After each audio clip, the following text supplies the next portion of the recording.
اگر کوئی سخی آپ کی کسی وفاداری سے خوش ہو کے یا یہ سوچ کر کہ یار میرے پاس پیسے زیادہ ہیں، میں نے اتنے سارے پیسے کیا کر رہے ہیں، میں تھوڑے سے کسی کو دے دیتا ہوں، یا کسی بھی اور وجہ سے اللہ کو خوش کرنے کے لیے یا کسی بھی اور وجہ سے آپ کی مدد کر دے، تو اس کا مطلب یہ نہیں کہ آپ چوڑے ہو جائیں اور اس خیرات کو اپنا حق سمجھ لیں۔ یہ سمجھا دیا ہے دو ٹوک اور صاف لفظوں میں اسٹیبلشمنٹ نے اپنی تمام ہواری جماعتوں کو، بلکہ یوں کہنا چاہیے کہ اپنی تمام دست نگر جماعتوں کو، اپنی تمام زیر نگیں جماعتوں کو۔ ایم کیو ایم نے کہا کہ جناب جو لوکل گورنمنٹ ریپرزنٹیٹیوز ہیں ان کو فنڈز کی منتقلی کو انشور کرنے کے لیے آپ لیجسلیشن کر دیں، اور 27ویں آئینی ترمیم میں ان کی یہ خواہش پوری نہیں ہو سکی۔ باپ پارٹی جو کہ بلوچستان سے ہے، بلوچستان عوامی پارٹی، اس نے یہ خواہش کی کہ بلوچستان کا چونکہ رقبہ بڑا ہے تو جو سیٹس ہیں وہ بڑھا دی جائیں، یعنی کہ جتنی جس آبادی کے پرپورشن سے، جیسے پنجاب میں یا سندھ میں یا خیبر پختونخوا میں ہے سیٹیں، ویسے پرپورشن بلوچستان میں نہ رکھا جائے، وہاں پر سیٹس کی تعداد بڑھا دی جائے رقبے کو کا مارجن ہمیں دیتے ہوئے، کیونکہ اتنے بڑے رقبے کو کور کرنا صوبائی اسمبلی کے امیدواروں کے لیے بڑا مشکل ہوتا ہے، ان کا بڑا خرچہ ہوتا ہے، ذرا مشکل کام ہے، تو ہمارے حلقے ذرا چھوٹے کر دیے جائیں۔ ان کی یہ تجویز مسترد کر دی گئی۔ اس کے بعد اے این پی عوامی نیشنل پارٹی خیبر پختونخوا والی، اسفندیار ولی والی، انہوں نے یہ خواہش ظاہر کی ایم ایل ولی کی جماعت نے کہ خیبر پختونخوا کا نام جو آپ نے خام خواہ خیبر ڈلوا دیا تھا نواز شریف صاحب نے ضد کر کے 18ویں آئینی ترمیم کے وقت، تو اس کو خیبر کو نکال دیں اور خالی پختونخوا کر دیں، کیونکہ پختونوں کا مطالبہ صرف اتنا صحیح تھا۔ ان کی اس تجویز کو بھی مسترد کر دیا گیا۔ یعنی کہ میسج بہت صاف، بہت واضح، بہت کلیئر ہے کہ ہم اپنے پارلیمنٹ بنائی ہے اپنے لیے، اس میں ترامیم ہم کر رہے ہیں آئین میں اپنے لیے، یہ آئین ہمارا، پارلیمنٹ ہماری، ملک ہمارا، تم لوگ صرف ہمارے ملازم ہو، جو ہم کہیں گے وہ ترمیم ہوگی، جو ہم نہیں کہیں گے وہ نہیں ہوگی۔ ہمیں وفاقی آئینی عدالت چاہیے، وہ بنے گی، وہ بن گئی۔ ہمیں فیلڈ مارشل کے لیے امیونٹی چاہیے، وہ ملے گی، وہ مل گئی۔ ہمیں فیلڈ مارشل کے ساتھ چیف آف ڈیفنس فورسز کا عہدہ چاہیے، وہ ملے گا، وہ مل گیا۔ یہ سب کچھ ہمیں چاہیے، تو چلو آپ کو ہم نے اگر اعزازی طور پر ایک خیرات سمجھ کے زرداری صاحب کی کنڈیشنل لائف ٹائم امیونٹی دے دی۔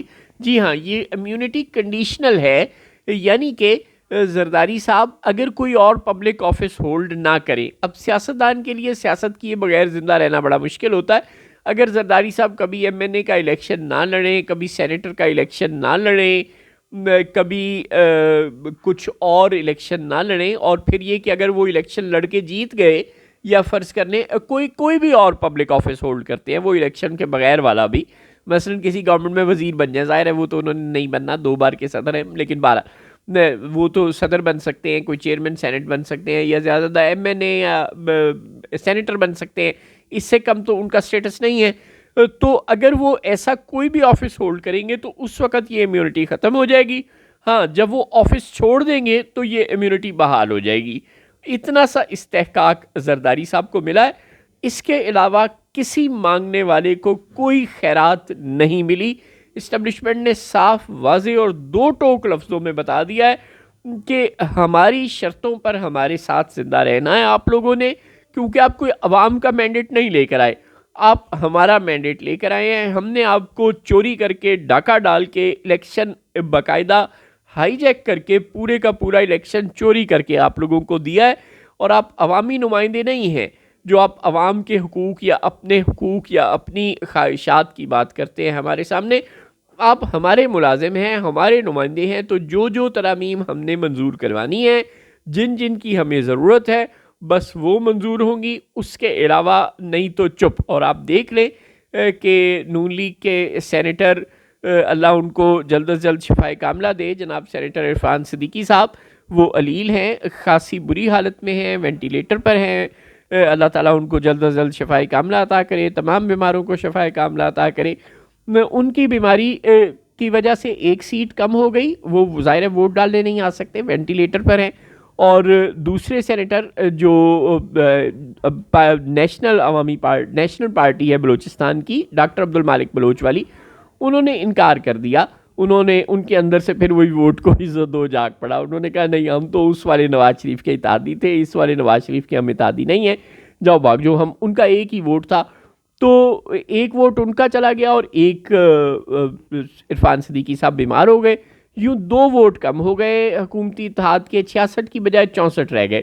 لیکن انہیں ترمیم منظور کروانے کے لیے 65 ووٹ چاہیے تھے. ایک چاہیے تھا، اسٹیبلشمنٹ نے 2 توڑ کے دے دیے، ایک جے یو آئی سے اور ایک پاکستان تحریک انصاف سے. اللہ خیر صلی اللہ. ویسے سنا تھا کہ تحریک انصاف کے 2 سینیٹرز کا جماعت سے رابطہ ختم ہوا ہے. جی ہاں، فنی خرابی کے باعث رابطہ منقطع ہو گیا تھا 2 سینیٹرز کا، لیکن ووٹ صرف ایک نے دیا ہے. اس کا مطلب ہے کہ ابھی ایک اور پکا ہوا عام اسٹیبلشمنٹ کی جھولی میں موجود ہے، جو کہ شاید 28ویں آئینی ترمیم کے وقت استعمال کر لیا جائے گا. چنانچہ جو لوگ طاقت کے ذریعے پورے ملک کے نظام کو، پوری پارلیمنٹ کو، پورے ملک کو ہائی جیک کر چکے ہیں، ان سے اب آپ یہ کہیں کہ وہ آپ کی مرضی کی آئینی ترمیم اب منظور کریں. ایسا وہ کیوں کریں گے؟ یہ ایک الگ کہانی ہے کہ آپ کی مرضی کی آئینی ترمیم منظور ہو بھی سکتی تھی یا نہیں. یعنی اے این پی جو کہہ رہی تھی کہ خیبر پختونخوا کا نام پختونخوا کر دیا جائے، یہ تب تک نہیں ہو سکتا جب تک خیبر پختونخوا کی اپنی اسمبلی بھی اس ترمیم کو منظور نہ کر لے. اور ظاہر ہے وہاں تو تحریک انصاف کی اکثریت ہے، تو وہ ایسا کیوں کریں گی؟ اب جب کہ سہیل آفریدی صاحب بھی قبائلی علاقے سے، خیبر سے ہی تعلق رکھتے ہیں، تو وہ بھلا خیبر پختونخوا کا نام پختونخوا کیوں ہونے دیں گے؟ تو یہ نہیں ہو سکتا جب تک تحریک انصاف کی وہاں حکومت ہے. ٹیکنیکلی نہیں ہو سکتا تھا، لیکن فیڈرل کانسٹیٹیوشن میں ایسی کوئی ترمیم کر دیتی اگر حکومت، تو ایک یعنی کہ تھوڑا سا اے این پی پہ احسان کر دیتی، لیکن اس کو اس قابل بھی نہیں سمجھا. بلوچستان میں جو سیٹیں اگر بڑھ جائیں گی تو اس کا ڈائریکٹلی فائدہ اسٹیبلشمنٹ کو ہی ہوتا ہے. سیٹیں اگر بلوچستان کی بڑھ جائیں، کیونکہ وہاں پر الیکشن مکمل طور پر ریگڈ ہوتا ہے، پورے ملک میں ہوتا ہے لیکن وہاں پہ 110% ریگڈ ہوتا ہے. باقی ملک میں اب پہلے 90 ہوتا تھا، اب 100% ہوتا ہے 12. تو وہ جو 110% ریگڈ الیکشن ہے، اس میں اگر سیٹیں صوبائی اسمبلی کی بڑھتی ہیں تو اس کا مطلب ہے کہ سینٹ میں بھی سیٹیں بڑھ جاتی ہیں. تو یوں جو سینیٹر پورے کرنا ہمیشہ مشکل ہوتا ہے، وہ کام بھی آسان ہو جاتا ہے. تو یہ کام ہو سکتا تھا، اسٹیبلشمنٹ کو بھی اس کا فائدہ تھا. لیکن چونکہ یہ آئیڈیا اسٹیبلشمنٹ کا برین چائلڈ نہیں تھا، باپ پارٹی کے اپنے ایم پی ایز اور ایم این ایز کا برین چائلڈ تھا، تو اسٹیبلشمنٹ نے اس کو بھی ٹھوکر مار کر پرے کر دیا کہ تمہاری منہ سے کوئی ٹھیک بات بھی نکلے گی، یعنی کہ ٹھیک تو نہیں ہے مگر جس کا ہمیں فائدہ ہوگا وہ بھی نکلے گی، تو بھی وہ ہم نہیں ہونے دیں گے. اسی طرح ایم کیو ایم کی جو ڈیمانڈ تھی کہ لوکل گورنمنٹ، اب اسٹیبلشمنٹ بار بار یہ کہتی ہے کہ لوکل گورنمنٹ ہونی چاہیے، یا چھوٹے صوبے کر دو، یا لوکل گورنمنٹ سسٹم تگڑا کر دو.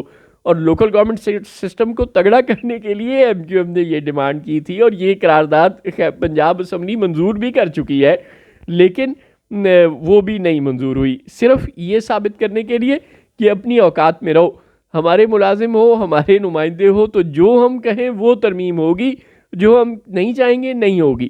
تمہاری اپنی کوئی رائے، کوئی مرضی نہیں، چپ کر کے بیٹھو.